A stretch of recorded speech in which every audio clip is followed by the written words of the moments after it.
Eh bien salut tout le monde, c'est Zirox et on se retrouve pour la présentation d'un deck qui me sert beaucoup en tournoi parce que c'est un deck bon, très simple à utiliser. Bon, au début c'est la galère mais après il devient très simple à utiliser. Je parle bien du deck nordique qui permet, sa particularité c'est qu'il permet de invoquer très facilement et très rapidement du synchro et du synchro puissant avec des effets vraiment très très bien, surtout en début de tour, et qui va compliquer vraiment les choses de l'adversaire, qui va compliquer la battle de l'adversaire. Donc il se divise en plusieurs parties. Je vais vous montrer un peu les cartes à avoir dans le deck. Et tout d'abord, on va commencer par les cartes maîtresses. Donc déjà, la carte maîtresse à posséder dans ce deck, c'est Gullveig, ascendant nordique. Donc c'est la carte maîtresse qu'il faut jouer en début de tour. Donc très importante, hein. Pourquoi? Et parce que en fait, si par exemple son effet c'est sur le board, vous avez votre main, par exemple, on va dire que 1, 2, 3, 4, 5, allez, on va dire que j'ai cette main-là. Voilà. J'invoque un monstre en position d'attaque. Je le sacrifie pour invoquer le lien, la carte Link. Donc, la carte Link, j'active son effet. Je bannis 3 cartes de ma main. Pour ça que c'est important de le faire en début de tour, parce que en milieu de battle, enfin en milieu de partie, quand t'as plus trop de cartes dans les mains, c'est un peu la galère. Donc tu bannis 3 cartes de ta main pour invoquer 3 monstres nordiques de ton choix. Évidemment, deuxième carte maîtresse, qui sont les ascendants nordiques. Alors nous avons important d'en avoir au moins 4 dans le deck. Alors déjà, c'est les plus importants, c'est les Valkyries ascendant nordique et Vanadis ascendant nordique. Pourquoi? Pour invoquer... voilà. Déjà, pour invoquer Odin, il faut un ascendant nordique. Pour invoquer Thor, il faut... Non, il faut une bête nordique pour invoquer Thor.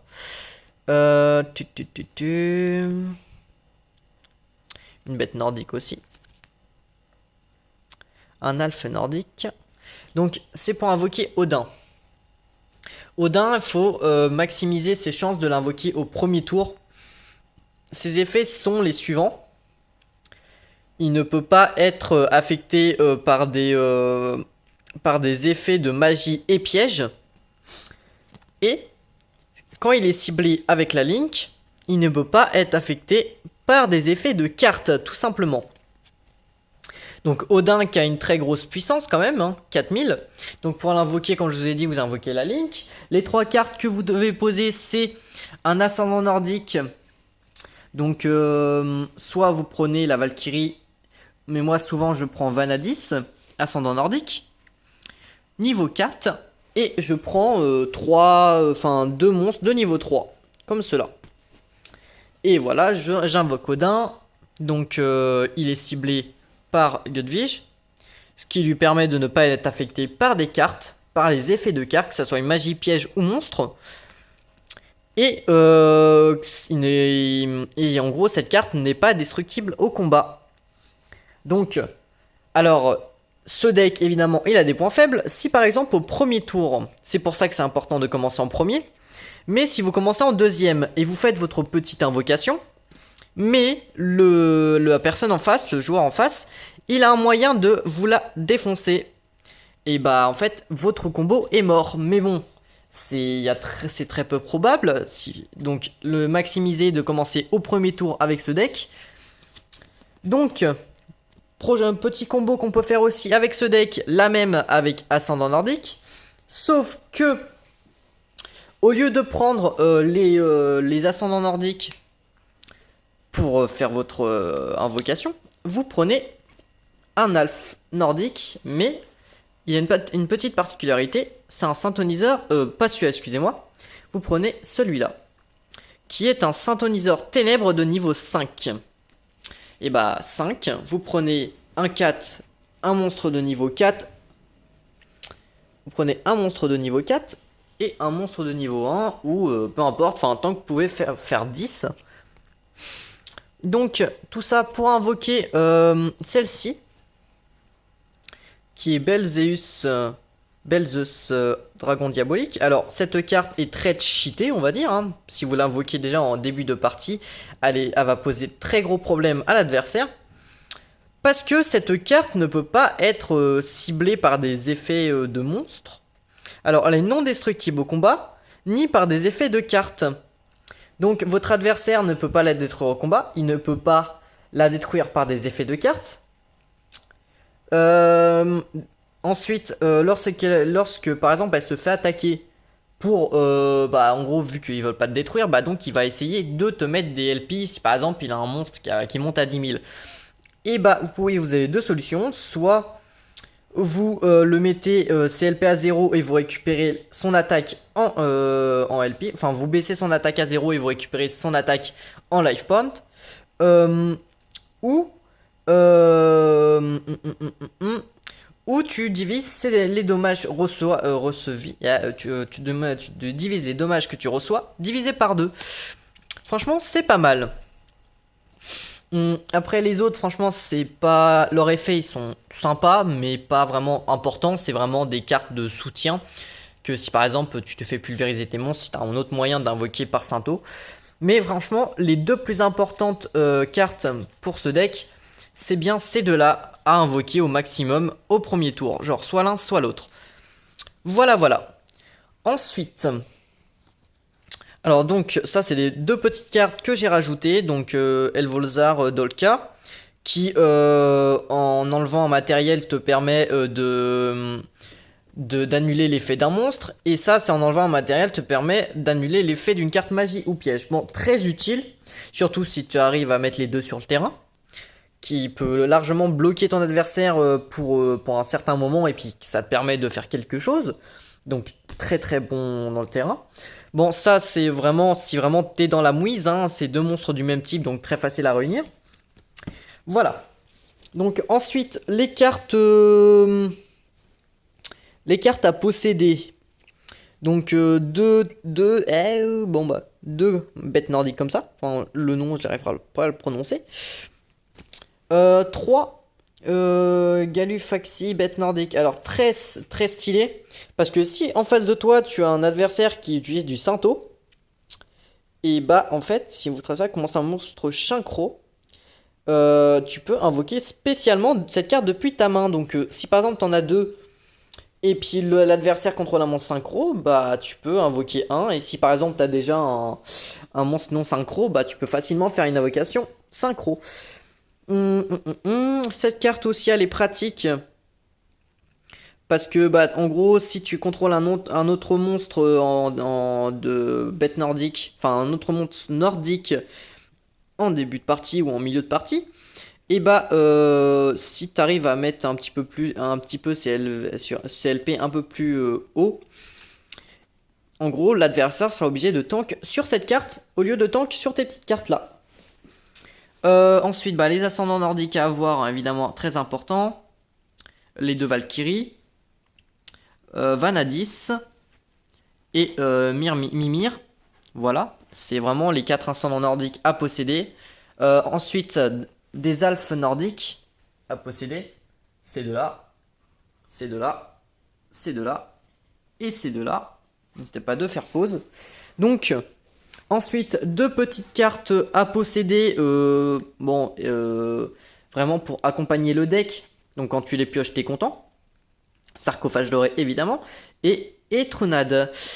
Donc, sarcophage doré qui va te permettre de récupérer un ascendant nordique, si jamais t'en as pas un dans ta main. Ou si tu prévois de faire une invocation synchro, au moins que tu récupères un monstre. Mais franchement, à récupérer au maximum, ça serait plus...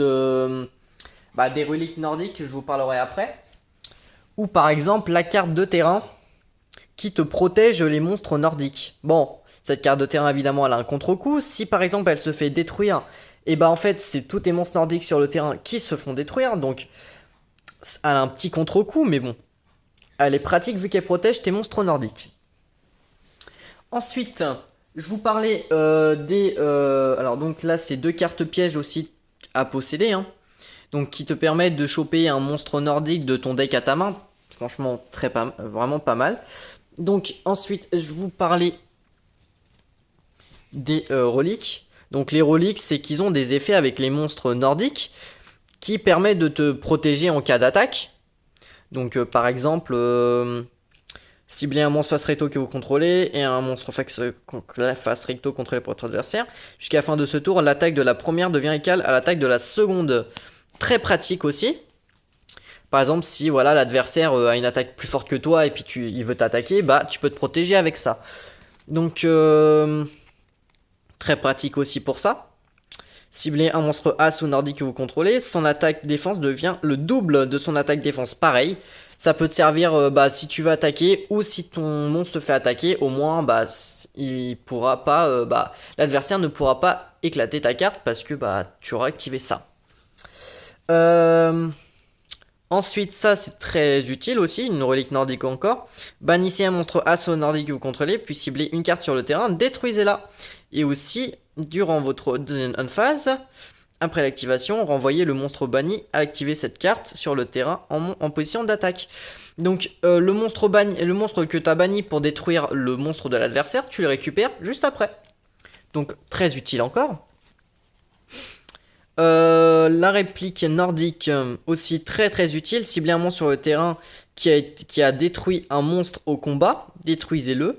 Les cartes et effets ne peuvent pas être activés en réponse de l'activation. C'est-à-dire l'adversaire ne peut pas faire une chaîne lorsque tu actives cette carte-là. Très pratique. Donc si par exemple le monstre il a trop de LP, trop d'attaque et t'arrives pas à le buter, et bah t'actives cette carte-là et tu bannis une de tes cartes sur ton terrain que tu récupères juste derrière. Franchement, très utile.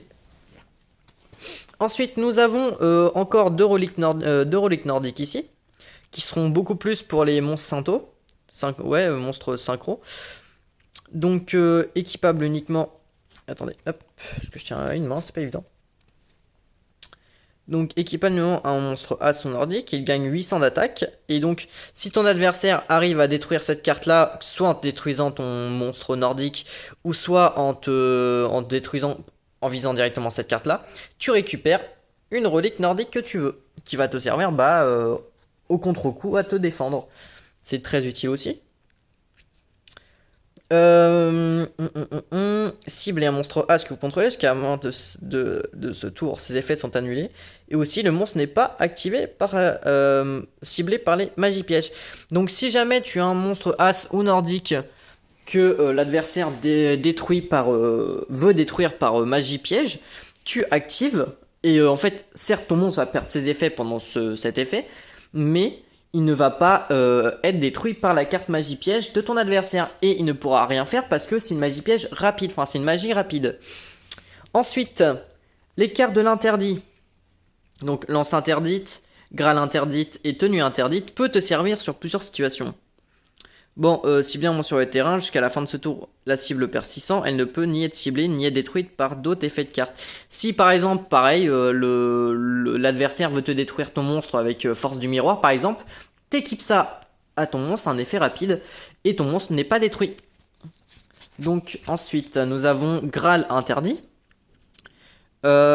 Cibler un monstre face recto sur le terrain jusqu'à la fin de ce tour.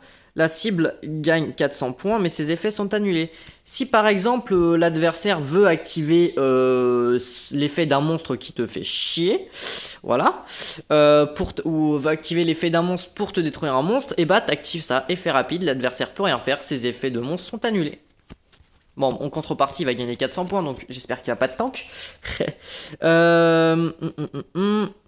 Cibler un monstre face recto sur le terrain. Jusqu'à ce tour, la cible perd 800 points d'attaque, mais elle n'est pas affectée par les magies pièges.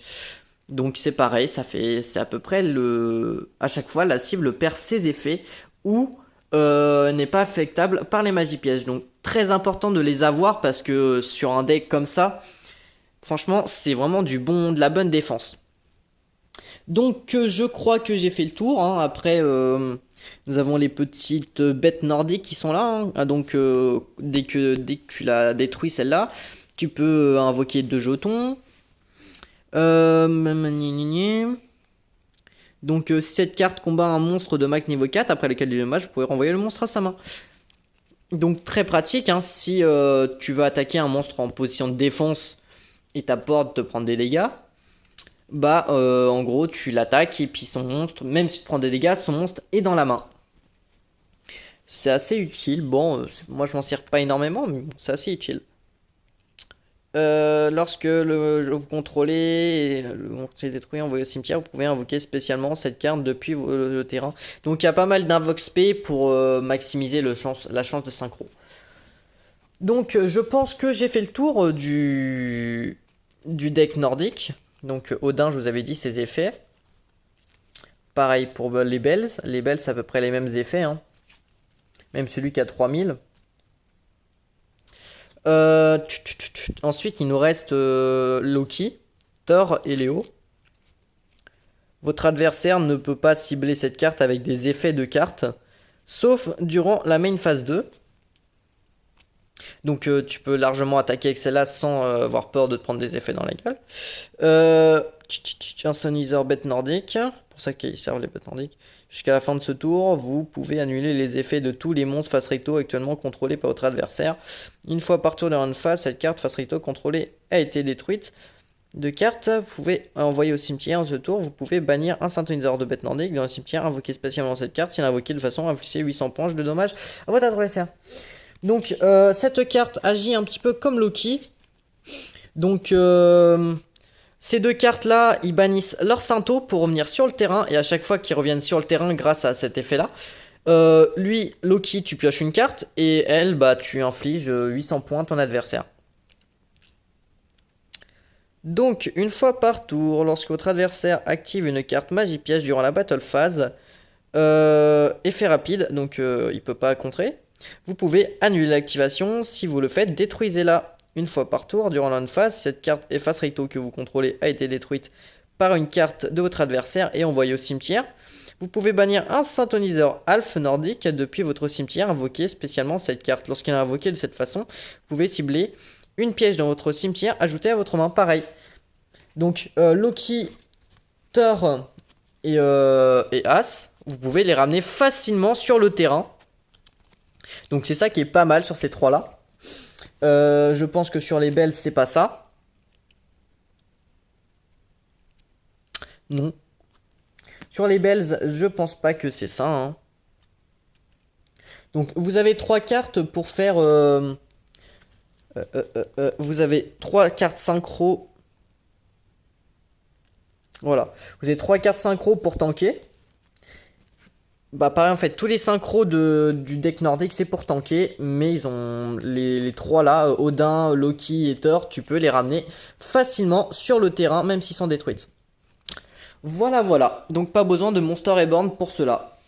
Pour ça que dans ce deck je n'ai pris aucun Monster Reborn. Voilà les gens, j'espère que ça vous a plu la présentation du deck. Si vous voulez que je vous présente d'autres decks à utiliser en tournoi, que ça peut être en tournoi professionnel ou en tournoi débutant. Moi personnellement en tournoi débutant je fais des bons résultats avec ce deck là. En tournoi professionnel bon c'est autre chose parce que bah j'arrive à faire des bons résultats de temps en temps, mais c'est très compliqué parce qu'on te déglingue la gueule en 2 secondes. T'as des decks très cheaté on va dire, mais bon c'est un deck qui impressionne pas mal son adversaire parce que bah dès le premier tour tu ramènes un 4000 qui n'est pas infecté par des magies pièges ni par des effets de cartes. Bah ça fait creuser un peu la tête de l'adversaire pour dire mais comment je vais la dégager celle-là.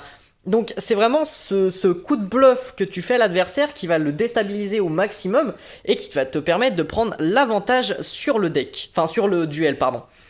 Voilà les gens, c'est déjà la fin de cette petite vidéo. N'hésitez pas à me dire dans les commentaires ce que vous en avez pensé. Et sur ça, je vous dis à la prochaine. Salut tout le monde!